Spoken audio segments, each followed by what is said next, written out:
Perfecto, Andrés. Muchas gracias por recibirnos en tu casa. Muchas gracias por aceptar la invitación de Silex Formación. Nada, es un placer. Muchas gracias, Perfecto Andrés, por aceptar la invitación de la revista Derecho, Debates y Personas. Para que vayamos entrando un poco en calor, quisiera que nos contaras cómo te conviertes en juez, cómo adquieres el amor por la función jurisdiccional.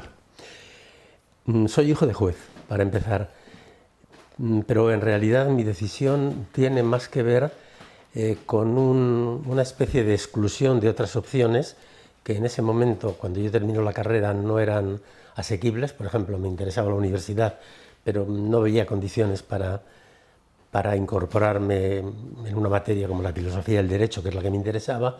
Y entonces ya digo, por exclusión me quedo con la jurisdiccional, que es una profesión que me parece interesante, aunque en ese momento, estamos todavía en años del franquismo, no es que tuviera mucho atractivo ingresar en un cuerpo represivo, que es lo que era entonces la magistratura.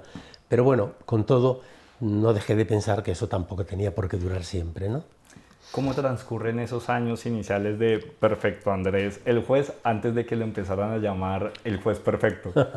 Bueno, tuve la suerte de ejercer de entrada en un pueblo castellano, Toro, en la provincia de Zamora, un pueblo de 10.000 habitantes, con una litigiosidad pues no excesivamente complicada. Esto permitía trabajar con relativa calma, estudiar, también aprender a relacionarse con la gente, que en una función como esta no es siempre fácil, y por tanto tuve, como digo, esa suerte. Entonces, para mí fue una experiencia preciosa por, por todas esas circunstancias. Desde el punto de vista profesional estricto, el ejercicio, pero también, ya digo, porque tuve tiempo para estudiar y me vino muy bien. Bueno, es una época en la que empiezo mis relaciones con Italia, con Luigi Ferrajoli, y todo esto lo hago ya desde Toro, un pueblo castellano de 10.000 habitantes. Bueno, por supuesto que hablaremos de Luigi Ferrajoli más adelante, pero antes, atendiendo a que cada vez hay más interesados en la historia del litigio, en la historia del procedimiento, quisiera preguntarte un poco cómo eran los procesos penales de esa época, cómo se hacían los contrainterrogatorios, cómo litigaban los Sí, abogados. en realidad, en esa época, bueno, entre nosotros regía, como sigue rigiendo, una ley procesal de 1882, eh, correspondiente al sistema mixto de origen francés, por tanto muy inquisitiva, porque realmente la instrucción prevalecía de una manera aplastante sobre el juicio oral, y además, en esa época, yo soy juez unipersonal que instruye y juzga. Todo esto hoy, visto desde una perspectiva constitucional, era aberrante, pero bueno, yo creo que en medio de todo lo ejercí con una, diríamos, con una cierta racionalidad. Aunque en esa época el deber de motivar no estaba constitucionalizado, creo que modestamente lo practiqué dando razones de las decisiones, pero el modelo como tal era más bien un antimodelo. ¿Y cómo veías a los defensores de esa época? Había de todo. Había buenos profesionales que ejercían técnicamente bien y además con conciencia, y había, bueno, pues los clásicos picapelitos que iban a lo que podían sacar, pero que tampoco planteaban grandes problemas, porque ya digo, la litigiosidad a la que yo tenía que hacer frente como profesional en esa época era una litigiosidad, diríamos, de bajo perfil, la propia de un medio agrícola en una época todavía en la que la sociedad no tenía, no había experimentado el desarrollo que tiene en este momento, ¿no? Hay algo que me interesa mucho del modelo del diseño procesal en materia penal de esa época y se encaja también con una de las ideas que tenemos, que pretendemos que se arraigue con mucha fuerza en nuestra cultura jurídica, y es la de la necesidad de una investigación seria también por parte de los defensores. Que dejemos de pensar que solo el fiscal es quien tiene que investigar, que solo al fiscal o al juez instructor le sirve investigar, Sí. sino que también hace parte indispensable de la labor de los defensores. ¿Ese modelo lo permitía o tenía limitaciones muy serias al respecto? Supongo que en grandes procesos gestionados por profesionales, desde el lado de la defensa, por profesionales, diríamos, de relieve, tendrían márgenes de actuación, pero en general, en el modelo procesal del que hablo, que ya digo era más bien un antimodelo, el espacio de la defensa era muy reducido. De hecho, no estaba presente prácticamente en la instrucción. Con lo cual, cuando se llegaba al juicio oral, realmente el material probatorio ya estaba constituido, con lo cual el juicio oral no era el espacio de producción de la prueba, sino en definitiva de un tratamiento casi ritual, puramente formal, sobre prueba ya preelaborada. Por tanto, desde luego, ya digo, el espacio de la defensa prácticamente inexistente. Ok, bueno, y volviendo un poco a tu vida, volviendo un poco al juez humano, ¿en qué momento empiezas a sentir una conexión con la academia? Me había interesado siempre, la verdad. Lo que pasa es que no había tenido oportunidades de entrar en una relación, diríamos, directa. Hay un momento en la preparación de mis oposiciones, la preparación del examen de ingreso en la carrera, que es una preparación de años que se hace... ¿De la carrera judicial? Sí, de la carrera judicial, una preparación de años que se hace en solitario prácticamente, en la que, bueno, experimenté, por así decir, una crisis y fui a la universidad. Yo estuve un año en la cátedra del profesor Ruiz Jiménez, que tenía en ese momento como adjunto principal a Elías Díaz. Entonces estuve un año, en principio para quedarme allí, y al final fue Elías Díaz el que me disuadió, porque realmente la situación era prácticamente de bloqueo. Una cátedra y sobre todo un profesor como Elías Díaz, que era el primero de la fila en aquel entorno, era impensable que pudiera sacar la cabeza en unas cátedras regidas por catedráticos de corte neo o incluso paleo escolástico. Total, que me animó a seguir y seguí. Y bueno, ya me fui entré en la carrera judicial, pero ya llevaba de alguna forma el gusanillo de diríamos, de la academia, ¿no? Y la verdad entendí que realmente eran dos profesiones que de alguna forma se llamaban recíprocamente y bueno, tuve esa suerte.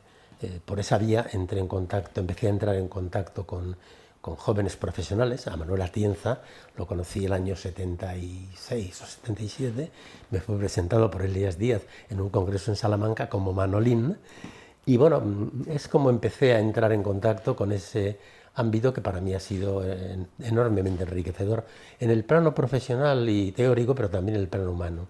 ¿Cuáles fueron tus primeras cátedras? En ese momento en el que empiezas a juntar dos funciones tan bonitas como la de la magistratura y la de ser profesor.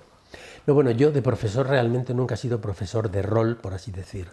Lo que he hecho ha sido, digamos, una actividad paraacadémica.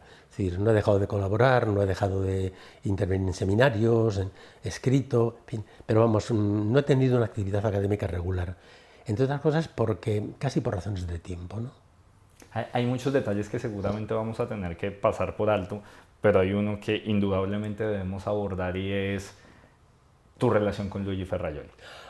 ¿Cómo inicia? ¿Cómo lo conoces? Sí. Empezando Bien, por ahí. Vamos a ver, a mí me interesa mucho lo que está pasando en Italia porque he tenido noticia de que hay una asociación dentro de la magistratura, una asociación, por así decir, que agrupa a la izquierda de la magistratura, que está en ese momento tiene una proyección muy importante y tengo esa noticia, con lo cual me pongo a estudiar italiano como puedo mientras preparo las oposiciones y en el momento en que tengo mis primeras vacaciones con sueldo me voy a Italia, a Perugia, a la Universidad para Extranjeros, donde hago un curso de un mes. Tengo la suerte infinita de conocer a algunas personas que me acogen con mucho cariño, gente joven, juristas en ciernes, y uno de ellos me pone en contacto con el secretario general de entonces de Magistratura Democrática. Y en ese contexto accedo a un libro, una obra sobre el uso alternativo del derecho, una obra coordinada por Pietro Barcellona, donde hay un artículo de Luigi Ferrajoli. Un artículo que hoy es un trabajo menor, que conoce muy poca gente dentro de su producción. Y a mí me parece, en ese momento me parece, lo digo sinceramente, la obra de un genio. Y decido que tengo que conocer a Luigi Ferrajoli. Al año siguiente, dentro de Justicia Democrática, que es una asociación formada por jueces, fiscales y secretarios durante el franquismo, asociación clandestina, es delito asociarse y más para eso, resulta que se va a celebrar un encuentro de jueces de Justicia Democrática con jueces de Magistratura Democrática. Y entonces tengo la oportunidad de formar parte de esa comisión. Llego a Italia, pregunto por Luigi Ferrajoli a los colegas, me dicen que va a venir a la cena que nos van a dar de despedida el último día y Luigi Ferrajoli llega a esa cena a las 10 de la noche. Bien, yo no sé lo que hice. Yo creo que fue un secuestro, porque no nos conocíamos, salí de su casa a las 3 de la mañana cargado de libros y papeles. Y ahí empezó todo. ¿Cuáles fueron las impresiones iniciales que te dejó conocer a Luigi Ferrajoli? Para hablar también un poquito de Luigi Ferrajoli, el humano detrás de los libros. Bueno, en ese momento Luigi Ferrajoli, que siempre ha sido una persona tímida, era todavía más tímido. Por eso digo que lo mío fue una agresión. Pero me impresionó, una vez entrando en conversación, bueno, la facilidad, la acogida, la forma tan sencilla de propiciar ese tipo de relación. Y luego, sobre todo, claro, es realmente lo que había detrás, ¿no? En términos de cultura. Y claro, él además en ese momento acababa de dejar el ejercicio profesional como juez, con lo cual combinaba las dos dimensiones que no le han abandonado nunca. En fin, me parece que aquello fue un auténtico lujo. Creo que, no sé si me lo merecía, pero desde luego fue un auténtico lujo que me cambió la vida, vamos. ¿Quién le propone a quién la vinculación para la traducción de la obra de Luigi Ferrajoli? Bueno, yo vengo de ese encuentro en Roma cargado de papeles y se me ocurre, estoy todavía en Toro ejerciendo de juez, se me ocurre hacer una traducción de una serie de textos que me parecen interesantísimos. Sin sobre permiso todo, de él. No, sí, contando okay. Con él, no, ningún problema. De él y de algún autor más, concretamente Salvatore Senese, amigo fraterno de Luigi Ferrajoli, termina siendo también un gran amigo. Y entonces me pongo a traducir esos textos por mi cuenta y riesgo, no tengo editor, no tengo nada, y los traduzco. Y sale un libro que lo titulo Política y Justicia en el Estado Capitalista.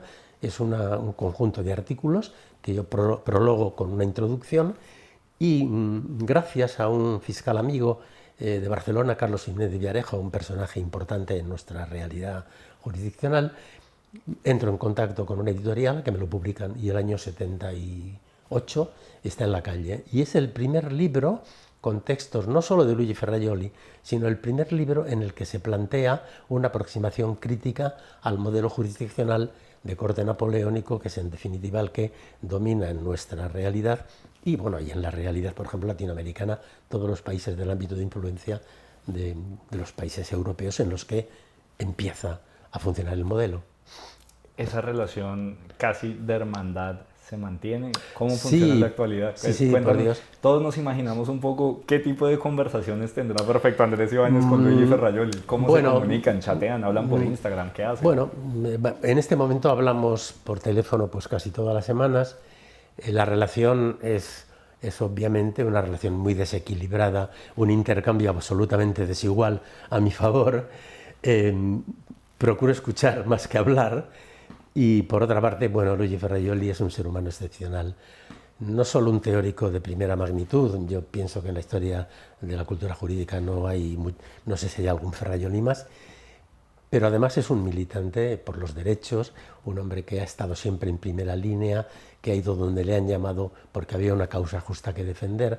Es algo insólito, algo insólito. En la universidad no creo que haya nada equivalente, no ya en la española, sino en general. Y bueno, conozco profesionales estupendos, pero el caso de Ferrajoli realmente rompe cualquier esquema. Bueno. Revista Derecho. Lee, disfruta, comparte.